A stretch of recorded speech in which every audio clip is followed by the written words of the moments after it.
Hey there! Ever heard of a Ponzi scheme? Maybe you've heard the word Ponzi scheme. No, it's not a new type of pasta. A Ponzi scam where the scammer promises high returns on investments, but instead of making real profits, they pay early investors with money from new. So it's just money being shuffled around. The scheme is named after Charles Ponzi, who became infamous for promising investors a 50% in just 45 days by supposedly investing in international postal reply coupons. But there were no real investments, new investors' money to pay the old investors. So how does a Ponzi scheme really work? Let's break it down with an example. Imagine an investment company and promises people they'll get double their money back in a month. Sounds too good to be true, right? That's because it is. 5 people to invest $100 each, so he collects $500. But instead of investing it, Bob spends it on a fancy. Now it's time to pay the investors. Bob doesn't have any real profits, so he needs more money. He convinces 12 new people to invest each. Now, he has $1,200 from the new investors.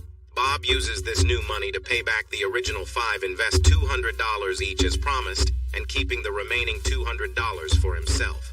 The original investors are thrilled and tell their returns. With these new endorsements, Bob attracts even more investors. He keeps using money from new investors, earlier investors. But here's the problem. This only works if there are always more new investors. If people start asking, or if Bob can't find new investors, the whole scheme collapses. Why?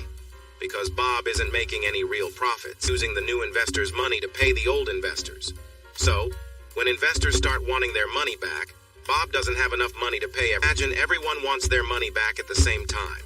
Bob needs to pay $2,000, but he only has $1,000 from the investors. He's $1,000 short, and without new money coming in, he can't pay the old investors, and that's when the whole scheme. One of the most famous Ponzi schemes was by Bernie Madoff, who pulled off the biggest Ponzi scheme in history, scamming billions of dozens of investors. He offered investment returns in the range of 10% to 20%, which seemed so good, but not.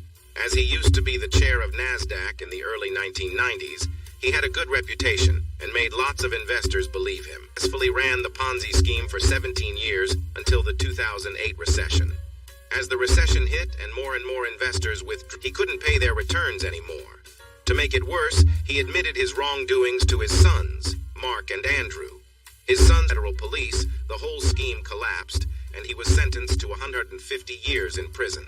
So remember, if an investment offer good to be true, it's probably Ponzi scheme. Always do your research and be wary of promises of guaranteed high returns with risk. And of course, don't try this at home.